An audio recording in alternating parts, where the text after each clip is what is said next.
In that town forgotten by time, where church bells rang more like sighs than summons, winter arrived early and lingered late. The train station resembled an abandoned movie set, the kind no one remembered filming. Bare trees creaked in the icy wind, and the snow seemed to whisper old tales, as if it carried secrets in each flake. That was where Eliza chose to live or survive. A literature teacher, lover of poetry and silences, she always seemed to be waiting for something she couldn't name.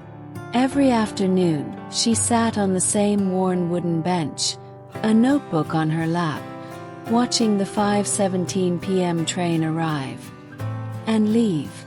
Eliza wrote letters she never sent, words blooming like flowers in a deserted field.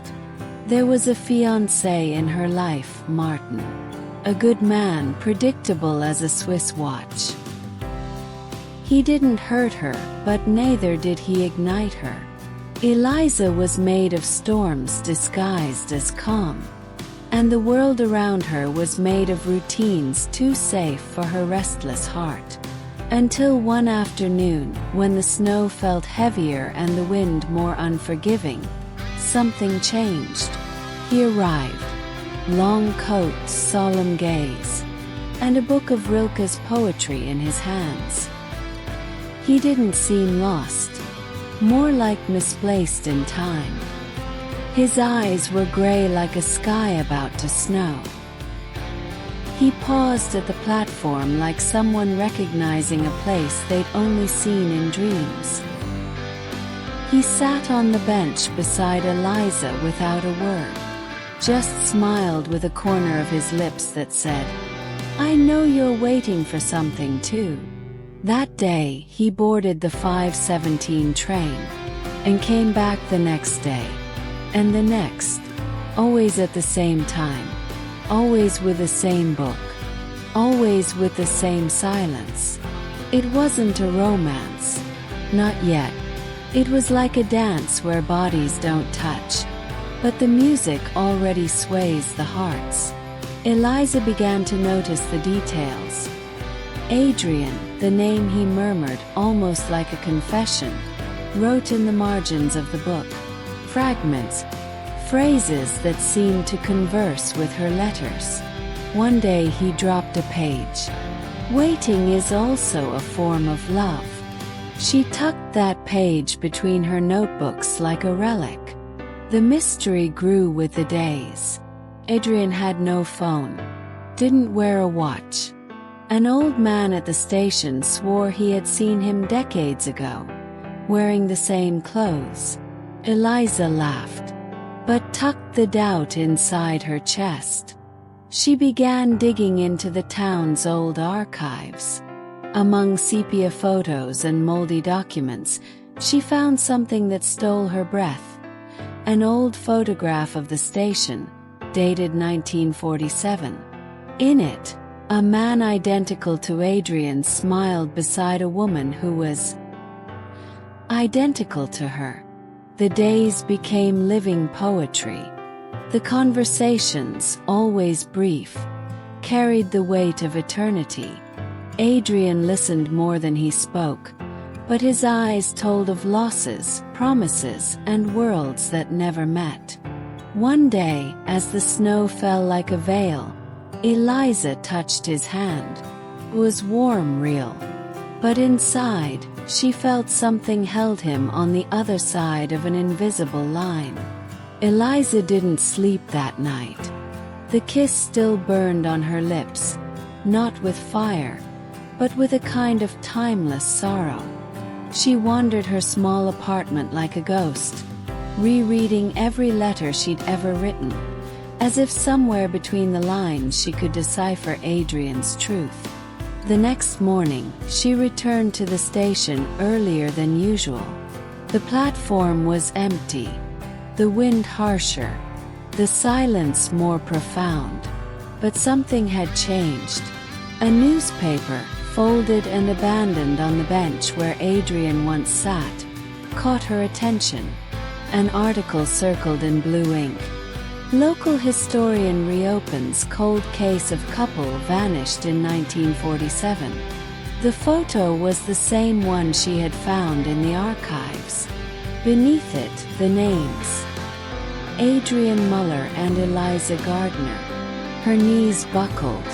She needed answers. She visited the historian mentioned in the article. An elderly woman with sharp eyes and a soft voice. When Eliza showed her the photograph, the woman gasped. You're Eliza Gardner." "No," Eliza replied. "I'm Eliza Monroe." The woman didn't argue. She simply opened an old journal and placed it before her.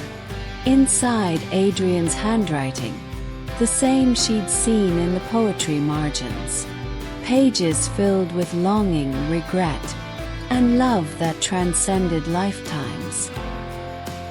"He believed in cycles," the historian whispered, "that he would find her again, that the train, at the right moment, could carry a soul back to what it lost."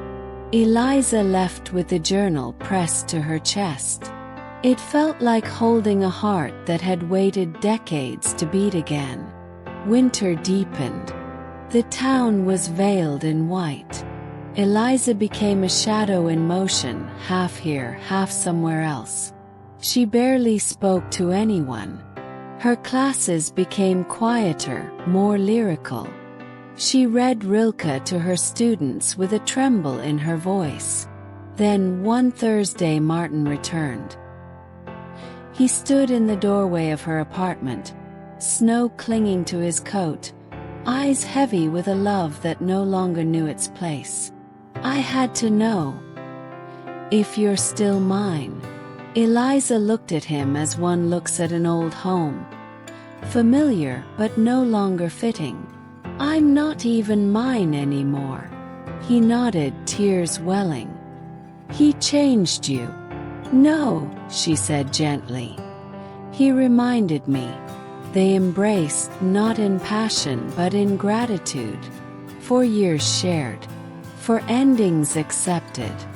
And Martin left, taking with him the last tie Eliza had to the life before Adrian. That night, she dreamed of train tracks glowing under starlight, and a voice, Adrian's, calling her name as if from across time. The last snowfall came like a blessing and a goodbye.